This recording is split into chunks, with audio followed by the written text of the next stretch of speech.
আসসালামু আলাইকুম মোৰ মা ভনীসকল, অসমীয়া ইছলামিক চেনেলটিলৈ আপোনালোকক স্বাগতম জনাইছোঁ। আশা কৰিছোঁ সকলোৱে ভালে আছে। আল্লাহৰ ৰহমতত ময়ো ভালে আছোঁ।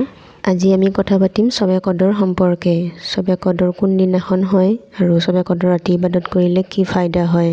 ভিডিঅ'টো স্কিপ নকৰি শেষলৈকে চাব। বলক তেন্তে ভিডিঅ'টো আৰম্ভ কৰোঁ।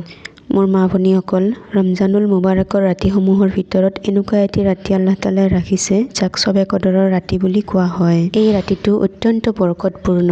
সমস্ত ৰাতিটোৱে শান্তিময়, অৰ্থাৎ গোটেই ৰাতি ফেৰেশতাসকলৰ তৰফৰ পৰা মুমিনসকলৰ বাবে ৰহমত নাজিল হৈ থাকে। ফেৰেশতাসকলৰ এদল আহে এদল যায়। গোটেই ৰাতিটোত কেৱল শান্তিয়ে শান্তি। সমস্ত ফিতনা ফাসাদৰ পৰা এই ৰাতিটো একেবাৰে মুক্ত নিৰাপদ। এই ৰাতিটো কোৰাণ পাকত হেজাৰ মাহতকৈ উত্তম বুলি কোৱা হৈছে। ভাগ্যৱান সেই ব্যক্তি যি এই ৰাতি ইবাদত কৰিব পাৰিছে।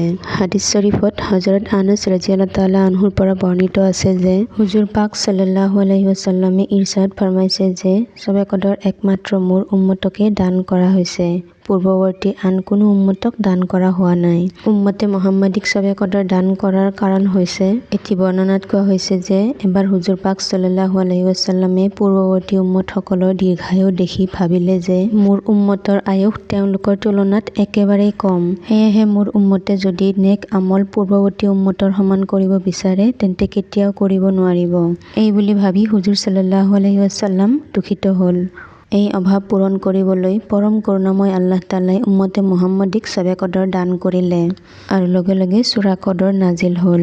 হযৰত আয়েশা ৰাদিয়াল্লাহু তাআলা আনহুৰ পৰা বৰ্ণিত হুজুৰ পাক সাল্লাল্লাহু আলাইহি ওয়াসাল্লামে কৈছে যে ৰমজানৰ শেষ 10 দিনৰ বেজুৰ ৰাতিত শবে কদৰৰ অনুসন্ধান কৰিবা।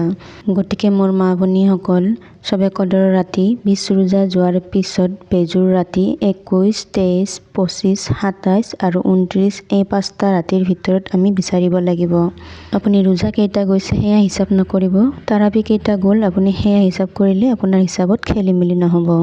কালি আমি 20 তাৰাবি পঢ়িছিলোঁ, আজি আমি 21 তাৰাবি পঢ়িব লাগিব। মানে আজি হৈছে শবে কদৰৰ অনুসন্ধানৰ প্ৰথমটো ৰাতি। গতিকে মোৰ মা ভনীসকল, আপুনি চেহেৰি কৰাৰ 1.5 ঘণ্টা 2 ঘণ্টা আগত উঠিলেও ভালদৰে ইবাদত কৰিব পাৰিব। প্ৰথমে আপুনি শবে কদৰৰ নামাজটো 4 ৰাকাত পাৰে 8 ৰাকাত পাৰে যিমান পাৰে পঢ়ি লৈ তাৰে পিছত তাহাজ্জুদ নামাজটো পঢ়িব। তাহাজ্জুদ নামাজ যিমান পাৰে পঢ়ি তাৰে পিছত আপুনি কোৰাণ তিলাৱত কৰে, তসবিহ কৰে, আপোনাৰ ইচ্ছা অনুযায়ী আপুনি আমল কৰিব পাৰিব। মোৰ কথাখিনি আপোনালোকে বুজি পাইছে বুলি মই আশা কৰিছোঁ। ৰমজান সম্পৰ্কীয় কিবা প্ৰশ্ন থাকিলে মোক কমেণ্টত জনাব। ভিডিঅ'টো যিমান পাৰে শ্বেয়াৰ কৰিব, মোৰ কাৰণে দোৱা কৰিব। আসসালামু আলাইকুম। এনেকুৱা ভাল ভাল ভিডিঅ' আগলৈ চোৱাৰ বাবে আমাৰ চেনেলটো ছাবস্ক্ৰাইব কৰিব। কাষতে থকা বেল আইকনটো প্ৰেছ কৰি দিব। কিবা জানিবলগীয়া থাকিলে কমেণ্টত জনাব। ভিডিঅ'টো যিমান পাৰে শ্বেয়াৰ কৰিব। আপোনাৰ এটা শ্বেয়াৰৰ কাৰণে হয়তো কোনোবাৰ উপকাৰ হ'ব পাৰে। আসসালামু আলাইকুম।